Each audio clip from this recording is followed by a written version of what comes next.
So hello and welcome back to Truth Prevails. My name's Franklin Baxter, and today's video we're going to be speaking about technology and AI and robots. Whether or not this is something that we need to embrace, something we need to worry about, or something where we need to look to the Bible and see how it can tie into biblical scripture. So I'm going to start off by reading out Revelations 1 verses 1 to 8, which reads, "The dragon stood on the shore of the sea, and I saw a beast coming out of the sea. It had 10 horns and 7 heads, with 10 crowns on its horns, and on each head a blasphemous name. The beast I saw resembled a leopard, but had feet like those of a bear and a mouth like that of a lion. The dragon gave the beast his power,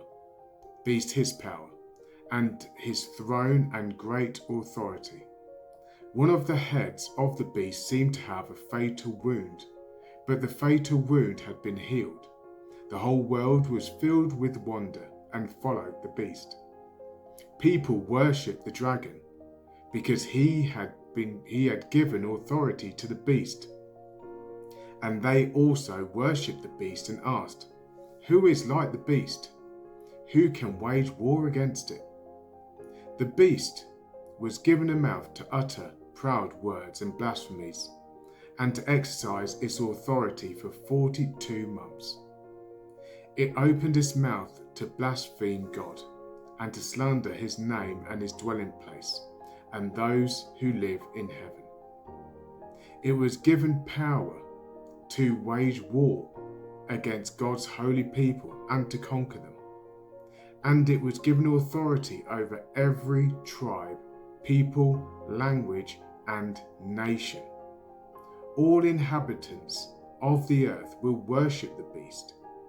All those names have not been written in the Lamb's book of life, the Lamb who was slain from the creation of the world." What can we take from these verses? How does it tie in to technology and AI and robots? First of all, I just wanted to say that AI and technology, it does have its uses. It does have its good uses. I mean, for starters, I wouldn't be able to make this video without it. It can also use it in businesses to create and to design things to help those people out there. And so it does have its uses. Ease of use, it's handy for people. However, it can also be used for darkness too. It can also be used for things like deep fakes.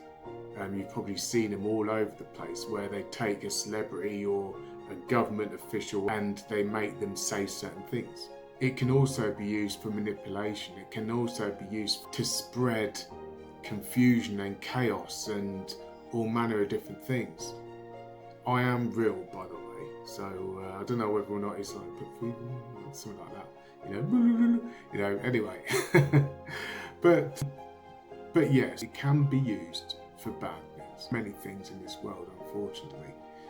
When you're looking at the rise of technology and AI, how does this tie in to Revelation 13? Well, you've got to go back a little bit, the early 70s, 80s and 90s. There was a big push with regarding gadgetry and technology and talking cars and all this stuff. It was all about technology and how technology could be a tool that man could use.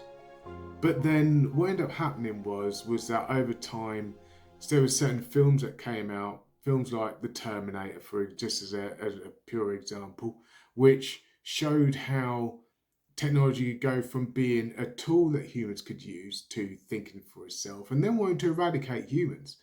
And then there was more of that came out, and then people started to look at this and go, "Oh, maybe this isn't such a good idea, so we'll back away from that a bit." So they did. They backed off from it. But now you look in today's world now, and it's not that we have a choice as such. It's more just thrust upon us. Now you do talk to your car. You have self-driving cars. You now have robots running races now. Every single person has a little mini computer now in their pocket. They can press a button and speak to a built-in AI to get certain answers for stuff. Now, one thing I will say with things like ChatGPT and stuff like that, I'm not too sure whether you're aware of this, but if the AI doesn't know the answer to what you're asking it, it will just make something up and tell you what that is. And for all purposes, we as a human beings, we are the ones that are updating this software. So we are the ones that are programming this software. We've been given this and say, hey, this AI is a tool for you, but actually, really and truly, the twist behind it all is that this tool is something that we are the ones that are programming it. It's learning about us. It's learning about us, about who we are. It's learning through whether it be your algorithms, whether it be your social media, whether it be who you bank with. All these different things, it's learning, and we're giving it that power. Let's have a look at verse 5 to 7, where it says, "The beast was given a mouth to utter proud words and blasphemies, and to exercise its authority for 42 months. It opened its mouth to blaspheme God and to slander his name and his dwelling place and those who live in heaven.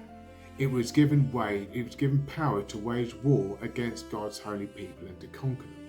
Your phone is a brick of components that cannot function unless the software is the one that is functioning.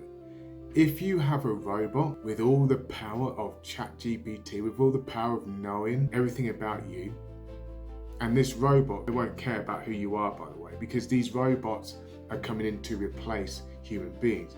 You can even see that now. You just walk into your nearest supermarket. Try and think back to what it was like maybe, 10 years ago, and how many people would say sat on the checkout. Now walk into a supermarket now, and 3/4 of those things before you walk out are machines. You walk up, you scan, you do your bits, you walk out, that's it. You don't have to interact with any human beings whatsoever. Looking at that there, this could be that a robot is given this power to be able to enact himself as God over us. Bear in mind, everything is digital online. So what would happen then if you decided, no, I don't want to do this, I don't want to do that, and all I'm going to do is I'm just going to stay off technology. And then all of a sudden they go, right, okay, beep. All of a sudden you can't pay for anything, you can't do anything, you're stuck. And that leads me on to Revelations 1:16 to 18, which reads, it also forced all people, great and small, rich and poor, free and slave, to receive a mark on their right hands or their foreheads, so that they could not buy or sell unless they had the mark, which is the name of the beast or the number of its name. This calls for wisdom. Let the man who has insight calculate the number of the beast, for it is the number of a man. That number is 666. There was no other point in time where all people, great and small, rich and poor, free and slave, to be affected. It wouldn't have happened. The only way it can happen is because everyone is all into the pool of the digital world. Everything is digital. So whether you are rich or poor or free or slave, you will have a digital footprint. And all it takes is for someone or something somewhere to cut you off if you do not take the mark of the beast.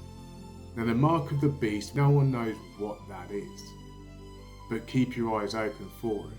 Forehead and the hand. You have to discern what it is, choices wise, that they're putting out there.